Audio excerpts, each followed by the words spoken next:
है आपका हमारे चैनल सारांश बाय अविनाश में। मैं इस वक्त मौजूद हूं बस्ती जिले के परशुरामपुर थाना क्षेत्र के बेदीपुर गांव में। यहां कल शाम एक ऐसी भयावह घटना घटी जिसने पूरे जिले को हिला कर रख दिया। एक पत्नी अपने प्रेमी के साथ मिलकर ही अपने पति की हत्या कर देती है, और वो भी महज शादी के 7 दिन बाद। आइए जानते हैं कि कैसे शादी के 7 दिन बाद मौत अनीस के घर तक पहुंच गई। क्या हुआ भैया?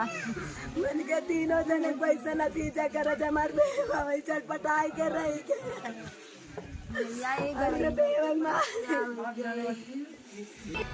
25 साल के अनीश की शादी 13 नवंबर को रुखसाना के साथ हुई थी, लेकिन शादी के महज 7 दिन के भीतर उसी पत्नी ने अपने प्रेमी रिंकू के साथ मिलकर अपने पति की ही हत्या करवा दी। 7 दिन पहले इसी घर में शादी का जश्न चल रहा था। 7 कदम का वादा हो रहा था और एक गोली ने सब खत्म कर दिया। एक माँ की गोद सूनी हो गई और एक पिता के सपने भी टूट गए।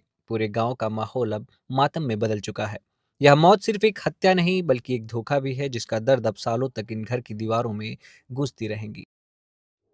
रुखसाना का प्रेमी रिंकू पहले तो अनीस के घर आता है, फिर उसे रास्ता पूछने के बहाने बाहर बुलाता है। फिर अनीस के घर से ही लगभग 60 या 70 मीटर दूरी पर लेकर जाता है, जहां बंदूक निकालकर सीधे उसके माथे पर गोली मार देता है।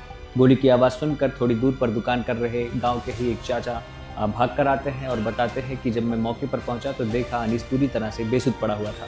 आनन फानन में अनीस को तुरंत जिला अस्पताल अयोध्या लेकर जाते हैं और वहां उसे डॉक्टर मृत घोषित कर देते हैं। अनीस 10 नवंबर को अपने घर पाए हुए थे। 13 नवंबर को उनका निकाह हुआ और फिर कल यानी कि 20 नवंबर को शाम को उनकी हत्या कर दी गई। मैं जहां पर खड़ा हूं ये वही जगह है जहां पर उनकी हत्या हुई। आप देख सकते हैं स्पॉट पे जो है ब्लड भी फैला हुआ है और इसकी दूरी अनीस के घर से महज 70 मीटर आंकी जा सकती है। अब घटना को पूरे क्रम की तरह समझिए। सबसे पहले तो 10 नवंबर को अनीस अपने घर पर अपने निकाह के लिए आया हुआ था। उसके बाद 13 नवंबर को अनीस का निकाह होता है।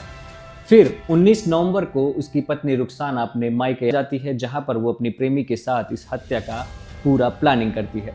फिर 20 नवंबर की शाम करीब 7 बजे अनीस की हत्या कर दी जाती है। जांच करने पर कुछ बातें सामने आई जो चौंका देने वाली थी। सबसे पहले तो ये कि रुखसाना यानी कि अनीस की पत्नी उसके मामा की लड़की थी, और दूसरी बात ये कि रुखसाना का अफेयर रिंकू के साथ तकरीबन 2 वर्ष पहले से था और शादी के बाद भी दोनों की बात। अनीश मुंबई में रहकर हाइड्रा क्रेन चलाता था और उसके बड़े भाई भी उसके साथ मुंबई में ही कोई काम करते थे। साथ ही परिवार में उसके माता पिता हैं, 2 बहनें भी हैं, जिनमें अभी किसी बहन का विवाह भी नहीं हुआ है। बड़े भाई और भाभी के 3 बच्चे भी हैं। बात करें आरोपियों की तो एसपी अभिनंदन की पूरी रात सर्च के बाद मुख्य आरोपी रिंकू पकड़ा गया है। उसके साथ हत्या में प्रयोग किया गया देसी कट्टा, कारतूस और कई अन्य साक्ष्य भी मिले हैं। तो साथ ही रुखसाना को भी पकड़ लिया गया है और उसके खिलाफ भी उचित धाराओं में कार्रवाई करने की पूरी तैयारी है। निकाह का रिश्ता, शादी का रिश्ता भरोसे का होता है, 7 फेरों का होता है, लेकिन अनीस को इस भरोसे के लिए 7 दिन भी नहीं मिला। धन्यवाद।